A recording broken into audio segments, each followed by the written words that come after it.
امس وانا قاعد افر بتويتر طلعت لي تغريده لشخص اسمه باور جاسر، واكتشفت انه الشخص هذا هو الفاوندر لكلان باور. والتغريده كان مكتوب فيها نصيحه لا يغرك كلام الناس والعاطفه المزيفه، ولا تصدق اللي تسمعه لان دايم في جوانب اخرى بتغير بالقصه كامله، والانسان الناقص دائما يتمحور ويحاول وش يعني؟ المهم يتمحور ويحاول يكون البطل. ويوم خشيت في الكومنتات لقيت الناس كلها قاعده تقول انه هذا الشخص اللي اسمه جاسر قاعد يقصد مودي الاسمر، وتاريخ التغريده كان مباشره بعد تاريخ نزول البودكاست حق مودي الاسمر. وهذا الشيء خلاني اروح واشوف البودكاست، لانه احتمال كبير هذه التغريده تكون انذار لوجود دراما قادمه. لايك واشتراك وتعليق يا اخوان، وخلونا نبدا.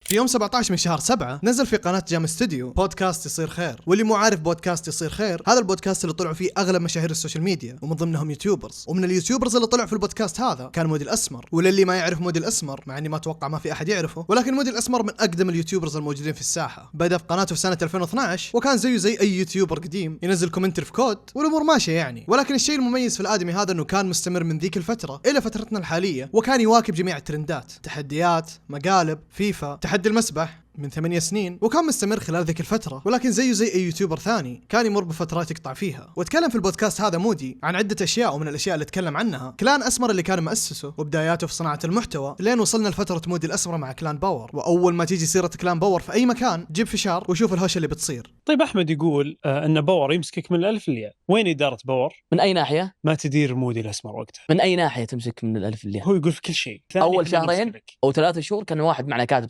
صناع محتوى يكتب لنا الأفكار وأشياء زي كذا، بس بعض الأفكار ما تناسبني أنا كشخصيتي. يعني المحتوى عندك مشكلة فيه؟ إيه، صارت مشاكل مرة كثير. آخر وقتي في باور متفاهم معهم قبل، يا جماعة خصوا لي واحد، يا جماعة أنا أبدع في قنوات غيري أكثر ما أبدع في قناتي، ليه؟ أجي كل شيء جاهز، كل شيء ما شوف شغف حركوه عندي. من الكلام اللي فهمته من مودي انه ما حس بالتقدير الكافي داخل كلام باور. واضح انه كمان ما يبغى يفتعل مشاكل، وحاول انه يكون مسالم طول الوقت. ولكن في بعض الفترات كان يلمحه بقوة انه طيب قدروني اقل شيء، زي لما قال انه هو قفل كلانه بالكامل وجاء انضم مع باور. فهمت كذا، ما صار الشيء اللي انا بيه، صارت امور يعني اختلافات، تفاصيل عميقة يعني في الإدارة. سووا لي غرفة، رجعت الفلة، نفس النظام صاير، نفس من اول ما دخلت الى الان معي انا يعني أواجه، ولا أحد أتوقع فهم أسلوبي. أنا جايك فاوندر، أنا جايك رئيس تيم، سوي استثناءات خفيفة عادي، حسسني أن لي مكانتي ولي بأمور الجيمنج، ولا حنا سواسي، الجميع سواسية.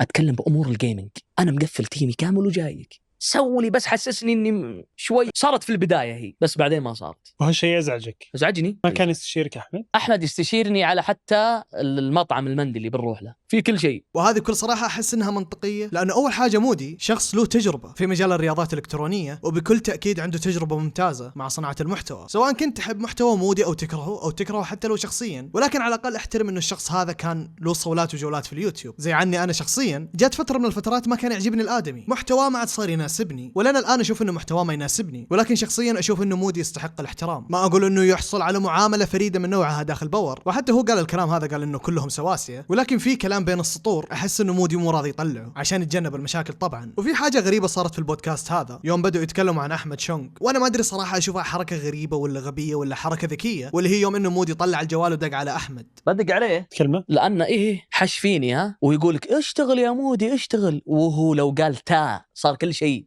يجيبون له رافعات في القصر. يلا ها أنت قلت في بودكاست طبعا بقولك شيء أخ عبد الله، أحمد إذا قال بالفلة تا الإضاءة تشتغل من نفسها، فهمت؟ وكل الشباب واقفين على طول، يلا السلام عليكم. أول مرة شفت اللقطة هذه قلت طيب ليش دق عليه؟ وش الأشياء الغريبة هذه؟ ويوم شفت مودي تحشر وقال طيب ليه ما أعطيته فرصة يرد؟ ما قال عندي ما على طول ما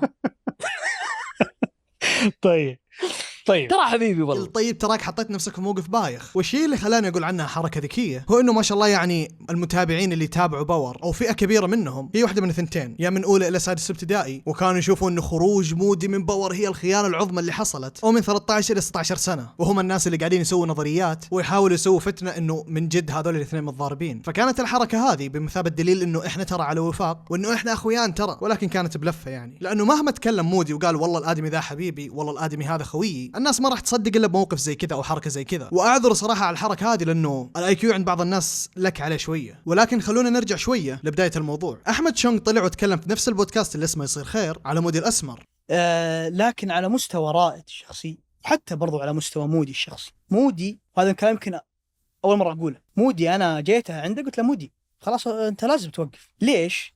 لانه مثلا واحد زي مودي تعبت معاه وانا احاول اخليه الرجال يشتغل، يا ابن الحلال اشتغل، تعبت يشتغل، راح اللي قاله مثلا عرض افضل او شيء. وبعد كلام شونغ جاء الوقت اللي يرد فيه مودي. يجيك مودي اللي من حلب حلب ما في طاقه نهائيا، وخالد ما تصور يا اخي، يناظرني كذا عيوني طايح. اليوم مصور مثلا 4-5 مقاطع مع صناع محتوى ثانيين، كيف تبيني اشتغل؟ وانا مشكلتي عندي مشكله واحده، ما اقول لا يا عبد الله، ما اقدر اقول لا. جاني صانع المحتوى هذا مودي عندي تصوير، انا اقلب الاضاءه نفسها واسوي له سنك، انا اسوي له، تعمل امر عيوني لك. وهنا النقطة اللي ابغى اوصل لها. تغريدة جاسر اتوقع انها كانت تقصد اللقطة هذه، واللي كان يتكلم فيها مودي عن انه انا مرة طيب وانا عذر اني ما اشتغل، اني دائما اشتغل مع العيال، ما اشتغل في قناتي. وبرضه من تحليل شخصي وتوقع شخصي اتوقع انه جاسر كان يقصد بهذا الكلام هو التعاطف. واللي اشوفه يا جماعة الخير، مودي من الاساس ما كان مرتاح في شيء اسمه باور، وفي البودكاست هذا وضح الكلام هذا بشكل كامل، وقالها بلسانه انه العيال ما كانوا فاهمينه، وبنفس الوقت قال انه ما كان في شغف، والضغوطات الشخصية اللي كان يعاني منها سواء كانت من محتوى او اشياء خارج صناعة المحتوى كامل هي السبب الرئيسي. ومن اللي فهمته الاشياء اللي ما هي مخليه مودي يشتغل. ممكن غيري يبحث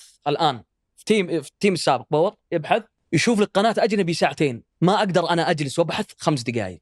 ليش؟ ما في شغف، ما اقدر يا اخي، مع كثر الشغل ضغوطات تجيك من كل شيء، مو المحتوى بس. والجزئيه هذه بالتحديد من البودكاست حسيت بطريقه غير مباشره انه مودي قاعد يلمح انه في فرق بالتعامل داخل باور، وانه ما كان حاسس انه التعامل هذا فيه نوع من الانصاف. ويجيك هذا اللي مقاسه 2 يقول ايش وقف يا مستر بيست يا حبيبي، انت تبي تصور كل العالم تنط لك، رفيقك يبي يصور قسما بالله. والشيء اللي خلاني اكره حتى التصوير، تجي مع واحد مثلا مصور له مقطعين برضه من حلب، مصور مقطعين ذا، ترى انا عندي مقطع طيب معاك، حتى لو وافق اكنسل المقطع كامل، هذا طبعي انا اقراك. وفي اغلب النقاط اللي ذكرتها دائما بنلف وندور ونرجع لتغريده جاسر ونركز على نقطه معينه، واللي هي نقطه التعاطف. هل فعلا مودي كان يطلب التعاطف من الناس؟ وهل فعلا باور هم الاشرار في القصه هذه ومودي هو الانسان الطيب المسكين؟ وهل برضو راح نشوف رد في المستقبل سواء كان من احد اعضاء باور او من احد الاداريين زي ما سوى جاسر؟ لانه جاسر كان قاعد يلمح انه في جوانب اخرى من القصه هذه، وانا شخصيا ودي اني اجاوب على الاسئله اللي طرحتها، واتوقع انه اجوبتي راح تسبب مشاكل، لانه اول شيء اجوبتي راح تكون بناء على تحليلات وممكن تطلع غلط. ثاني شيء ما ودي اني اشعل الفتنه واقول افكار ممكن انها تاثر على افكار ناس ثانيين.